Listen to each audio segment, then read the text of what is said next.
ચોરીના ધંધામાં તો ચાંદી ચાંદી છે. આવું તમને ઘણીવાર લાગતું હશે જ્યારે તમે કોઈ ચોરીની ખબર વાંચતા હશો. આવી જ એક ચોરીની ઘટના બની હમણાં રાજકોટમાંથી. ચોરાયું હતું ચાંદી, તે પણ એક નહીં બે નહીં પણ પૂરા 140 કિલો ચાંદી. જ્યારે આ ચોરાયું ત્યારે 1 કિલો ચાંદીનો ભાવ હતો 2,80,000 રૂપિયા. એટલે કે આ કારણે જ્યારે ચાંદીનો ભાવ એટલો ચર્ચામાં હતો તેમાં આટલા બધા કિલો ચોરી થાય તો એ ચર્ચાનો વિષય બને. એવું થયું એ ખરા. સ્થાનિક લોકોની સાથે ધારાસભ્ય પણ આવ્યા અને તેમણે પણ આ તપાસ કરવા માટે પોલીસને કહ્યું. પણ પોલીસ માટે સૌથી મોટો ટાસ્ક એ જ હતો કે તે તપાસ શરૂ ક્યાંથી કરે. પોલીસ પાસે ફક્ત એક સીસીટીવી ફૂટેજ હતો જેમાં બ્લેક કલરની ક્રેટા કાર દેખાઈ રહી હતી, બીજું કંઈ જ નહીં. તો આ કઈ રીતે આખી ચોરીની ઘટનાને અંજામ બન્યો તે આ વેબ સિરીઝ જેવી લાગતી રસપ્રદ માહિતી આજે આપણે જાણીશું. ઘટના બની છે 3 ફેબ્રુઆરીએ. રાજકોટમાં ચંપકનગર નામનો વિસ્તાર છે. ચાંદી ચોરાયું હતું તે હતું શક્તિ સિલ્વર નામની પેઢી હતી તેમનું. તેમણે તેમના મિત્રને ત્યાં ચાંદી મૂક્યું હતું અને પછી 3 ફેબ્રુઆરીએ ક્રેટામાં 5 લોકો આવે છે અને ચાંદી ચોરીને જતા રહે છે. ચોર્યા બાદ આ જે કાર જે છે તે શહેરમાં ફરતી દેખાય છે અને પછી અદૃશ્ય. કાર ક્યાં ગઈ તે કોઈ સવાલ નહીં. પોલીસ તપાસ હાથ ધરી રહી હતી. પોતાના ટેકનિકલ સર્વેલન્સના આધારે પોતાની બાતમીદારોને મળી રહી હતી. વિગતો જે છે તે ઇતિહાસ તપાસી રહી હતી, પણ એવા કોઈ પુરાવા મળી નહોતા રહ્યા. ત્યાં એક દિવસ અમદાવાદમાં એક વ્યક્તિને બાતમી મળે છે, પોલીસને બાતમી મળે છે કે જે રાજકોટમાં ચાંદી ચોરાઈ હતી તે અમદાવાદમાં ક્યાંક છે.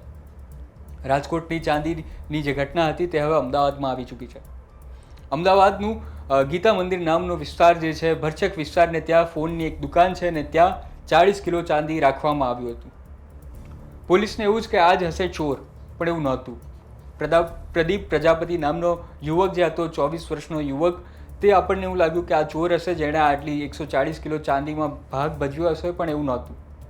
તેની ખૂબ પૂછપરછ કરવામાં આવી. પોલીસે સરભરા પણ કરી, પણ એવા કોઈ તપાસ હાથ લાગ્યા નહીં. પણ તેમને એક નામ મળ્યું. નામ હતું મુકેશ પ્રજાપતિ. ન્યૂઝમાં ખબરો ચાલ્યા કે આ જ હશે કદાચ માસ્ટર માઇન્ડ, પણ એવું નહોતું. મુકેશ જે છે તે હજી એ ફરાર છે. તે આખી ઘટનામાં એક પ્યાદુ માત્ર હતો, કહો કે સૈનિક હતો, સિપાહી હતો. હવે તો મુખ્ય કાવતરાખોર કોણ?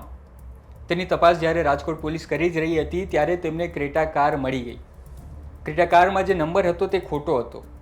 કારનો માલિક જે હતો તે કોઈક બીજું હતું અને કારના માલિકે તો પોતાની કાર ક્યારની વેચી નાખી હતી, પણ જે ખરીદનારો હતો તેણે પોતાના નામે ટ્રાન્સફર નહોતી કરાવી. તો ખરીદનારો કોણ હતો? હવે અમદાવાદમાં જે હતી તે વાર્તા આવે છે બોટાદમાં. રાજુ ભોજક નામનો વ્યક્તિ ગુનાહિત ઇતિહાસ ધરાવે છે. પ્રોહિબિશન સહિતના ખૂબ ગંભીર ગુનાઓમાં તે પહેલેથી શામિલ છે. રાજુ ભોજક પર આ વાર્તા આવીને અટકે છે, જેણે આ ક્રેટા કાર ખરીદી હતી, જેની કાર આખી ઘટનામાં સામેલ હતી.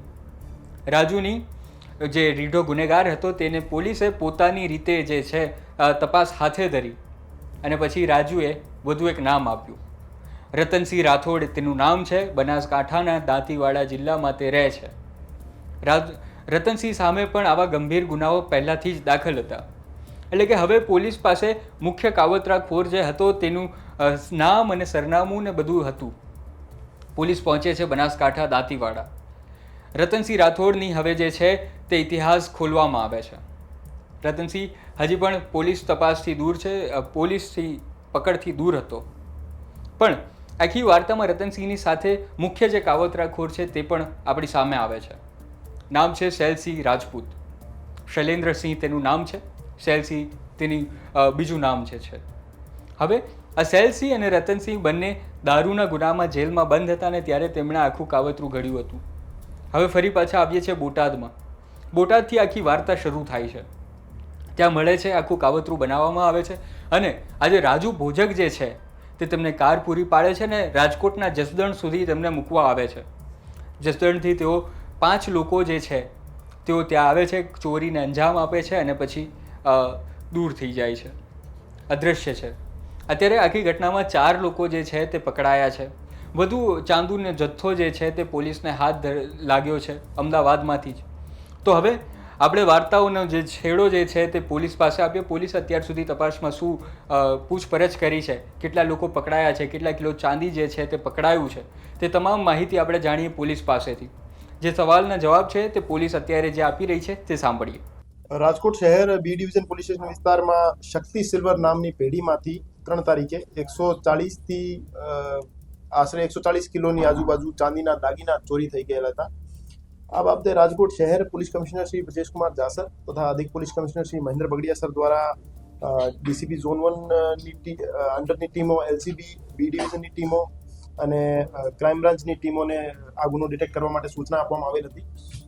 આ સૂચનાની અનુપાલનાના ભાગરૂપે એસીપી ક્રાઇમ શ્રી બસિયા સાહેબના નેતૃત્વમાં અલગ અલગ 8 ટીમો બનાવવામાં આવેલ હતી, જેમાં પીઆઈ શ્રી ગોંડલિયા સાહેબ, પીઆઈ શ્રી જાદવ સાહેબ અને પીઆઈ શ્રી ડામોર સાહેબની ટીમો દ્વારા હ્યુમન રિસોર્સ તેમજ ટેકનિકલ રિસોર્સેસની મદદથી 2 આરોપીઓને 2 લાખ રોકડા, એક ક્રેટા કાર અને 31 કિલો ચોરીમાં ગયેલ ચાંદી સાથે પકડી પાડવામાં આવેલ છે.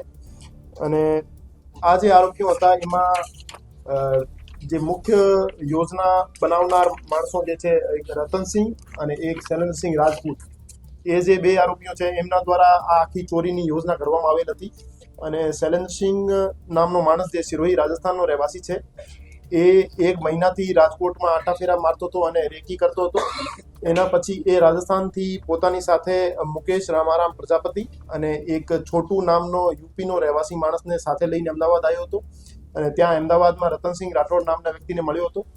અને એ ચારેય અમદાવાદમાંથી ભેગા થઈ બોટાદના જરિયા ગામના રહેવાસી રાજુ ભોજક નામના આરોપીની ઘરે રાતે રોકાણ માટે આવ્યા હતા. ત્યાં રાજુ ભોજક દ્વારા એમને એક ક્રેટા કાર અને પોતાનો એક જગદીશ ભોજક નામનો માણસ એમની સાથે મોકલવામાં આવેલ હતો. અને આ તમામ આરોપીઓને જસદણ સુધી રાજુ ભોજક મૂકી ગયો હતો. અને જસદણ પછી એ તમામ આરોપીઓએ ક્રેટા કારમાંથી રાજકોટ શહેરમાં આવી અને ચોરીને અંજામ આપ્યો હતો. અને ચોરી કર્યા ઉપરાંત પછી તમામ આરોપીઓ રાજુ ભોજકના ઘરે ફરીથી જતા રહ્યા અને રાજુ ભોજકના ઘરે ચાંદીની ભાગબટાઈ કરી હતી. અને ભાગબટાઈ કર્યા ઉપરાંત રાજુ ભોજક નામનો આરોપી જે છે એ ફોર્ચ્યુનર કારમાં જે અમદાવાદથી 4 આરોપીઓ આવ્યા હતા, એ 4 આરોપીઓને અમદાવાદ મૂકવા માટે ગયો હતો. અને અમદાવાદ ચારેયને મૂકીને પરત આવી ગયો હતો. તો રાજકોટ શહેર પોલીસની ટીમોને આજે સૂચના મળી કે આજી ડેમ ચોકડીની આજુબાજુ સરદાર તરફથી એ જે રતનસિંહ રાઠોડ અને રાજુ ભોજક નામના વ્યક્તિ જે છે બંને, એને ખબર પડી ગઈ હતી કે પોલીસ એમને ગોતે છે. તો એ ક્રેટા અને મુદ્દામાલને સગે વગે કરવા માટે રાજકોટ શહેર તરફ આવી રહ્યા હતા. તો રાજકોટ શહેર પોલીસ દ્વારા ત્યાં એમને રંગે હાથ દબોચી લેવામાં આવ્યા હતા. અને એમની પાસેથી ક્રેટા કાર, 31 કિલો ચાંદી અને 2 લાખ રોકડા એમની પાસેથી કબજા કરવામાં આવેલા હતા. સોરી, રતનસિંહ અને શૈલેન્દ્રસિંહ રાજપૂત, એ રતનસિંહ રાઠોડ જે છે પ્રોહિબિશનના ગુનામાં સંડોવાયેલો માણસ છે. એ દાંતેવાડા રાજસ્થાન બોર્ડર નજીક દાંતેવાડાનો નિવાસી છે.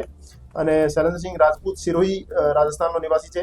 એ બંને એકબીજાને કોન્ટેક્ટમાં હતા અને ત્યાંથી પ્લાન કરીને પછી એ અમદાવાદ આવ્યા હતા. અને અમદાવાદ ટેલિફોનિક સંપર્ક કરી રાજુ ભોજકના કોન્ટેક્ટમાં આવ્યા હતા. અને રાજુ ભોજક પણ ગુનાહિત ઇતિહાસ ધરાવે છે અને પ્રોહિબિશનના ગુના એના વિરુદ્ધ દાખલ થયેલ છે. અને એ જે રતનસિંહ રાઠોડ છે એ રાજુ ભોજકને પ્રોહિબિશનનો માલ પહોંચાડે છે.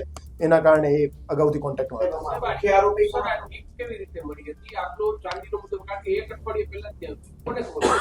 શૈલેન્દ્રસિંહ રાજપૂત નામનો જે માણસ છે એને રાજકોટ શહેરની આ જગ્યા ઉપર ચાંદી રાખવામાં આવે છે એ બાબતે ઇન્ફોર્મેશન મળી હતી. અને એના પછી એ છેલ્લા ઘણા સમયથી ત્યાં રેકી પણ કરી હતી અને ત્યાં આટાફેરા મારતો હતો. પછી આ ચોરીને કેવી રીતે એક્ઝિક્યુટ કરવું એ રતનસિંહ રાઠોડ અને શૈલેન્દ્રસિંહ રાજપૂત દ્વારા પ્લાન કરવામાં આવેલ હતો. અને પછી પોતાની સાથે પોતાના શાગીર્દોને લઈ રાજુ ભોજકની મદદ લઈ આ ચોરીને અંજામ આપ્યો હતો.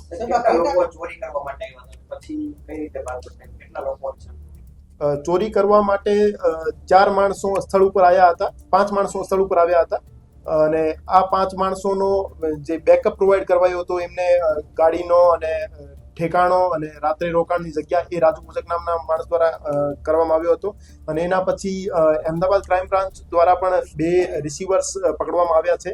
અને એના પાસેથી પણ 40 કિલો ચાંદી બરામદ કરવામાં આવેલ છે, જેનું નામ માંગુસિંહ અને પ્રદીપ પ્રજાપતિ છે. તો આ રીતે ઓવરઓલ કુલ મળીને 9 આરોપીઓના નામ હજુ સુધી સામે આવ્યા છે. અને એના પછી રિસીવર અથવા કોઈ પણ બીજો માણસ એને મદદગારીમાં ઇન્વોલ્વ છે કે કેમ એ બાબતે તપાસ. એ શૈલેન્દ્રસિંહ રાજપૂત નામનો માણસ જે છે એ જણાવી શકે કે એમને ઇન્ટરનલ જાણ ભેદું કોઈ હતો કે કેમ. સાહેબ ક્રેટા કાર રહી છે કે કોઈ મુદ્દામાલમાં હતી કે કઈ રીતે હતી, એની નંબર પ્લેટ કઈ રીતના આ લોકો ક્રેટા કારની નંબર પ્લેટ ખોટી બનાવવામાં આવેલ હતી. એ ક્રેટા કારની માલિકી ચોટીલાના નિવાસી ધર્મસિંહ નામના માણસની છે અને એ ધર્મસિંહ નામનો માણસ ફ્રોડના કેસમાં અત્યારે જેલ હવાલે છે અને એને રાજુ ભોજકને આ ક્રેટા કાર વેચી દીધી હતી, પણ હજુ સુધી એના નામે નથી થયેલી અને રાજુ ભોજક દ્વારા જ આ કાર વાપરવામાં આવતી હતી અને રાજુ ભોજક એ તમામ આરોપીઓને આ ક્રેટા કાર પ્રોવાઈડ કરાઈ હતી. બે આરોપી અમદાવાદ ક્રાઇમ પકડ્યા, એ બંનેનો રોલ શું છે અને આ જે બંને છે એટલે મુખ્ય આરોપી હજુ ફરાર છે, તો એટલે શું કહેવું? અમદાવાદ ક્રાઇમ બ્રાન્ચ દ્વારા પ્રદીપ પ્રજાપતિ અને માંગુસિંહ નામના બે માણસોને 40 કિલો ચાંદી સાથે પકડીને બી ડિવિઝન પોલીસ સ્ટેશનને સોંપી દેવામાં આવેલ છે. એ બંને ગુનાના કામે જે મુદ્દામાલ ગયેલો છે એના રિસીવર્સ છે. ચોરી કરવામાં એમનો કોઈ રોલ નથી.